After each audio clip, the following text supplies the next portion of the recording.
Hello and welcome to some more Star Citizen. I'm on holiday at an Airbnb preparing for Fleet Week, and Star Citizen have released, well, a concept ship, or at least they're starting to talk about a concept ship, called the Anvil Legionnaire. Board and take control. Hack in, lock on, take over. When the operation calls for the rapid recovery of an enemy-occupied vehicle or station, the Legionnaire is ready for duty. With 8 drop seats, versatile docking options, and an advanced security infiltration system, even the most difficult boardings are viable with the Legionnaire in your fleet. So this looks like a multi-role, interestingly sized, because I'm not entirely sure what size it is yet, from its pictures, ship that's going to allow you to do a load of hacking operations, allow you to board enemy ships, that sort of assault, sort of very FPS orientated, but a lot of other stuff going on there.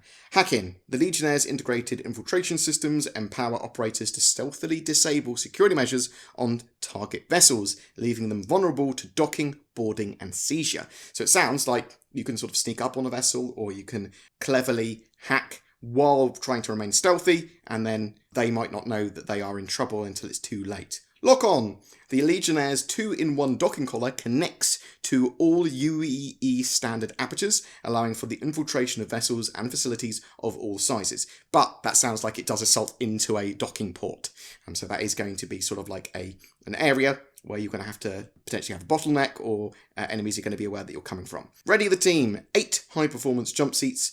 Transport full boarding parties in a single run. So it's got a nice size of sort of troops on it.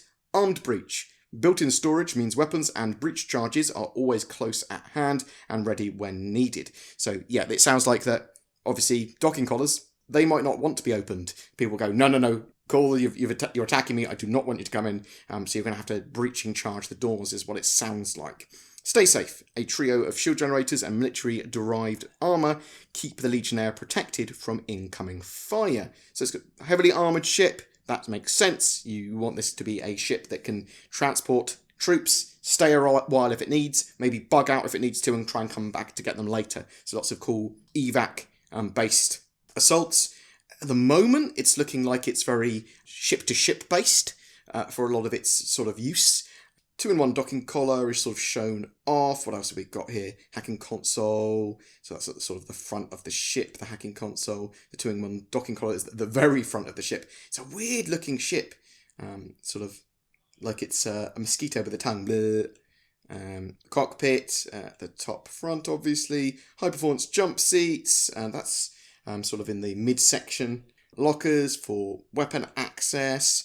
Size 2 remote operated turrets. So you've got 2 size 2 remotely operated turrets there, and they are bow mounted. Size 2 remotely operated turret, a stern mounted turret as well, with 2 size 2 weapons. Actually, that's a good point. So there's a bow mounted turret there that supports 2 size 2 weapons. There is a stern mounted turret there that supports 2 size 2 weapons. So bear that in mind. Heavy armour, stay safe with military-derived heavy armour. Cool. Shields. 3 dedicated shield generators provide maximum coverage. And we'll have a look to see what size those are in a second. Some cool pictures of that ship. Oh no, they looks like they are trying to do them as a ground landing craft as well. I see a bit more use in it as a ship-to-ship sort of attack vessel, just for the hacking, mixed with the assault and the docking collar stuff. If you wanted to assault just on the ground, there's probably a load of other options, including the Valkyrie, which might be more suitable for you. But it looks like it's relatively well protected. So the crew in there, to run the ship, you want 2 crew, 1 pilot, and 1 dude that's hacking. And it's got 8 jump seats. There's those 2 size 2 remote turrets, as we previously discussed. The utility aspects of this ship are docking override and hacking device. So yeah, you're going to be able to potentially hack into people's docking, not always have to use satchel charges or whatever charges they use for blowing stuff up. It's got 3 size 1 generators, which is interesting. I was expecting it to have 3 size 2, but it'll be interesting to see how sort of tanky 3 size 1 make it. It's got heavy armour. It's 32 meters in length, 23.3 wide, and 10.2 high. So it's a medium-sized ship. It's not small. It's not massive either. The general availability of the ship will start on the 20th to purchase. It is a concept ship, so bear that in mind. You will be able to pick one up at Fleet Week at the start. We don't know when it's going to go on sale again after that. Non-Warbond versions of the ship will have 10-year insurance, so bear that in mind as well. 10-year insurance is great. The ship is $100 if you purchase it Warbond, $120 if you buy it with store credit. Obviously, if you get it Warbond, not only do you get it cheaper, but you also get that lifetime insurance. We do not know when it's actually going to be in our hands. However, it looks like Cloud Imperium are going to want to sort of plow through some of these concept ships, their sort of hacking gameplay. When you start to see them talk a bit more about hacking gameplay, they'll start to talk a bit more about this dropship. Because it's a very utility-based dropship. As I said, very sort of focused at ship-to-ship hacking and stealth gameplay.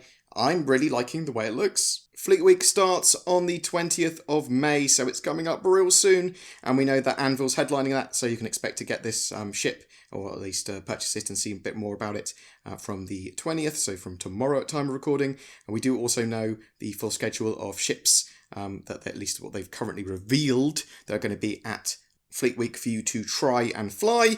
They have to rent that basically for free, and they're going to be available to buy. Now, there are going to be some more. There's going to be the Drake Mule. We know that's almost certainly coming during Fleet Week too. But that little cargo car is very much straight to drivable. At the end of Fleet Week on the 30th and 31st, all vehicles from the previous days are going to be free to use, assumedly from little consoles that you'll be able to sort of rent them from. So sort of bear that in mind. And Fleet Week does end on the 31st of May, as does the free fly event. Boom, that's your Anvil Legionnaire video. I'm interested to know if you're going to be looking to purchase a concept ship like this, or if you're going to be maybe like, oh, I do like it, but I'll just get it in game when it's eventually out. What do you think of ships like this? Are you like, yeah, I really love the idea of hacking ships. I really like the idea of blending that with a drop ship.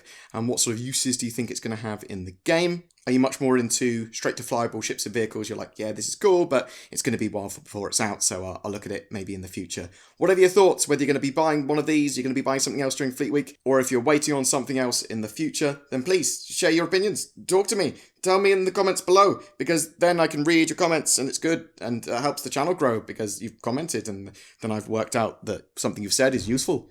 Because you've gone, feedback, and then I make a video on it or something. I'm rambling, I am on holiday, I have been drinking wine. Thank you very much for watching, guys. You take care. See you in the verse. I saw NordVPN once. I was in a forest, late at night. I'd got lost, and then I heard it, an unearthly sound as if the wind was talking to me.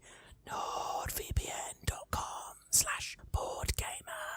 Then I saw him run at me. He was so free, almost as if he could be anywhere in the world. America, France, Australia. He was so secure, protected in layers of encryption that I could not even fathom. So majestic. Well, I heard that NordVPN was as big as a bear and could kick your head off.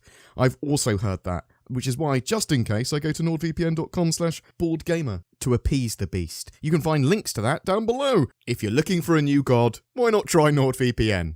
Every month we have a ship giveaway. This time for May, to celebrate Star Citizen Alpha 3.17's release, we're giving away 3 prizes to 3 separate winners. An Origin 100i luxury starter ship, a consolidated Outland Nomad versatile freighter, and an Aegis Avenger Titan multi-role ship.